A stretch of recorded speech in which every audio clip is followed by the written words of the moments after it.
जय श्री राम। बहुत स्वागत मेरे कन्या राशि के प्यारे जातक जातिका आपका आपके अपने बेहद खास कार्यक्रम में। मैं हूं आपके साथ आपका अपना डॉक्टर राज मिश्रा। जुलाई कैसे होगा आपके लिए ये बहुत जरूरी है। कुछ अच्छा है। अच्छा क्या है? आपके राशि स्वामी बुध 11th हाउस में जाएंगे।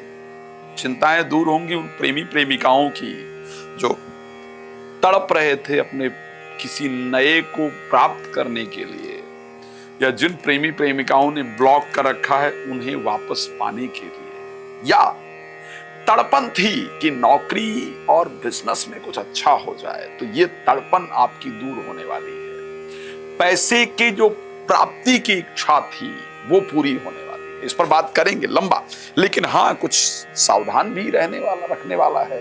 नींदें गायब होने वाली है, तो आखिर क्या है ये सब, इस पर चर्चा करेंगे। लेकिन सबसे पहले आपको बता देता हूं कि यदि आप श्री राम कथा, श्रीमद् भागवत कथा, शिव महापुराण की कथा मेरे द्वारा कराना चाहते हैं और आप चाहते हैं कि वो आपके यहां पर हो, तो आप प्लीज मेरे साथ संपर्क कर सकते हैं संगीत में। साथ में अगली भागवत कथा रामपुर हिमाचल प्रदेश में है। अगर आप वहां आकर मेरी कथा श्रवण करना चाहते हैं तो आप प्लीज हिमाचल प्रदेश में आ सकते हैं। वहां मैं फ्री में रुद्राक्ष भी वितरण करने वाला हूं, तो भी आपको सिद्ध रुद्राक्ष फ्री में प्राप्त हो जाएगा। साथ में रात को 9 बजे, दोपहर को 12 बजे लाइव आता हूं। मेरे साथ लाइव जुड़ सकते हैं, बात कर सकते हैं। लेकिन आइए बात कर लेते हैं कन्या राशि के बारे में। क्या खास होता है कन्या राशि की? अगर बात की जाए कन्या राशि के हाथ में ऐसा क्या खास होता है इससे आप पता चले कि आपको कन्या राशि। कई बार आपको लगता है ना कि आपकी राशि क्या है यह नहीं पता, तो मैं कन्या राशि के कैरेक्टरिस्टिक बता रहा हूं क्या होता है। कन्या राशि के जातक का जो नाखून होता है ना वो लंबा होता है। ध्यान रखिए, कन्या राशि का जो जातक जातिका है उनका जो नाखून है वो हल्का लंबा होता है, लंबे शेप में होता है। कन्या राशि के लोगों की उंगलियां बड़ी होती हैं। कन्या राशि के लोगों की उंगलियां ना बहुत मोटी होती हैं और ना बहुत पतली होती हैं। कन्या राशि के लोगों की जो हथेली होती है वो एक सामान्य हथेली होती है। वो कभी मोटी नहीं होती है, पतली नहीं होती है। कन्या राशि के लोगों का जो विचार शक्ति का पार्ट है, ये जो बीच वाला पार्ट है अंगूठे में, अंगूठा 3 भागों में डिवाइडेड होता है, 3 भागों में विभाजित होता है, तो उसमें जो बीच वाला पार्ट है स्पेशली ये वाला हिस्सा बड़ा होता है। इसको कहते हैं तर्क शक्ति का पार्ट। कन्या राशि वाले बहुत तर्क करते हैं, हर चीज के डीप में जाने की इच्छा होती है। ऐसा है क्यों है, वैसा है क्यों है। जिन घरों में कन्या राशि के छोटे बच्चे होते हैं ना, उनके माँ बाप की पूरी हालत खराब होती है, क्योंकि वो हर चीज के इतने प्रश्न करते हैं कि माँ बाप जवाब देते थक जाते हैं। तो ये परिस्थिति रहती है। चलिए, अगर किसी स्कूल में टीचर हैं आप, और आप जो बच्चे आपसे बहुत ज्यादा क्वेश्चन पूछते हैं, मैडम ऐसा क्यों होता है, मैडम वो ऐसा क्यों होता है, आप देखिएगा उनकी कन्या राशि निकल कर आएगी। चलिए इस पर बात करें, लेकिन अभी तो जरूरी है ये बताना कि आखिर आपका जो जुलाई है वो कैसा व्यतीत होगा। तो सबसे पहले बात कर लेता हूं मैं हेल्थ को लेकर के, क्योंकि जुलाई में आपके राशि स्वामी जो बुध है वो 11th हाउस के अंतर्गत गोचर करेंगे, इसलिए स्वास्थ्य को लेकर के परिस्थिति आपकी अच्छी रहने वाली है। ध्यान रखिएगा, हेल्थ के पॉइंट ऑफ व्यू से जुलाई आपका निश्चित रूप से बेहतर रहता हुआ दिख रहा है। जुलाई ही एक समय होगा जब किसी के प्रति आपका अट्रैक्शन बढ़ेगा। मैं पक्का बता रहा हूं, चाहे आप जिस एज में, जुलाई में आप किसी को लाइक करेंगे या करेंगी ही, चाहे जितना संतत्व और प्योर भाव आपके मन में हो, लेकिन इच्छा थोड़ी चेंज होगी ही होगी। बाद में बेशक कंट्रोल हो जाए। और जो लोग प्रेम के लिए तैयार हैं कि कोई जीवन में आ जाए, उनका तो किसी के प्रति जरूर झुकाव बढ़ने वाला है जुलाई में, इसमें कोई दो राय नहीं।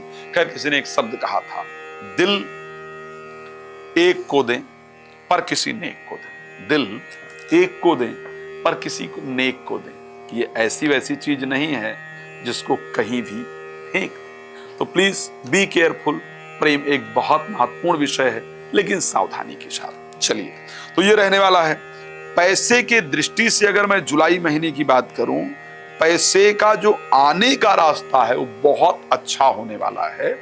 कई सारे मल्टीपल रास्ते हैं, वहां से आपका पैसा जो आने का रास्ता है वो निश्चित रूप से बनता हुआ मुझे नजर आ रहा है। शेयर मार्केट इत्यादि से आपको पैसा जरूर प्राप्त होने वाला है। घर में मुझे मांगलिक कार्य का आयोजन भी आपके यहां दिख रहा है। तो पहली बात, मैं अगर हेल्थ की बात करूं कन्या राशि के लिए। दूसरी बात, अगर मैं वेल्थ की बात करूं कन्या राशि के लिए, तो हेल्थ और वेल्थ मुझे दोनों बेहतर दिख रहा है। अब मैं बात कर लेता हूं प्रोफेशनल लाइफ को लेकर, नौकरी या बिजनेस को लेकर कैसा रहेगा। तो साहब वेल्थ तभी अच्छा होगा जब आपका प्रोफेशनल लाइफ अच्छा होगा।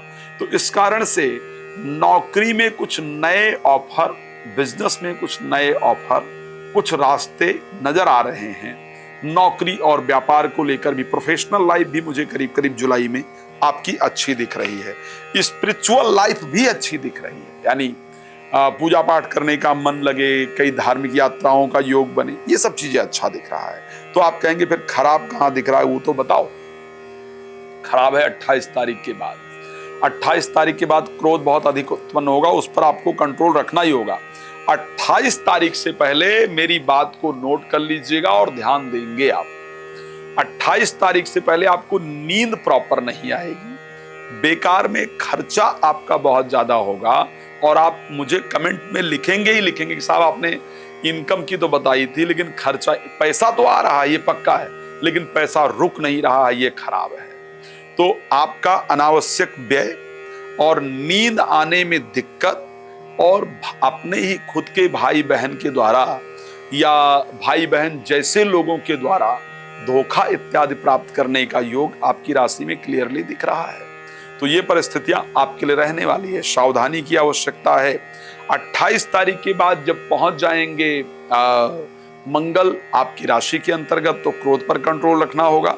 एक इंपॉर्टेंट चीज है, 24 सितंबर को आपके राशि स्वामी अस्त हो जाएंगे। तो 24 सितंबर का नाम, 24 जुलाई को राशि स्वामी अस्त हो जाएंगे।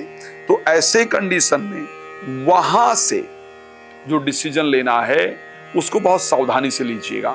कोई भी important decision related to your professional life अगर ना लें तो ज्यादा बेहतर रहेगा। लेना पड़े तो सावधानी से लीजिए और गायत्री मंत्र का जप करते रहिए। मैं जानता हूं आपको बहुत कुछ जानना है, लेकिन समय आप जानते हैं कि राशिफल में बहुत छोटा होता है, छोटी वीडियो बनाना पड़ता है। रात को 9 बजे, दोपहर को 12 बजे लाइव आता हूं, मेरे साथ लाइव जुड़ करके बात कर सकते हैं। दूसरा, बाकी डिटेल में बात करना चाहते हैं, कॉल अपॉइंटमेंट लेकर बात कर सकते हैं। राम कथा और भागवत कथा के लिए आप संपर्क कर सकते हैं। धन्यवाद आपका जुड़ने के लिए। जय श्री राम।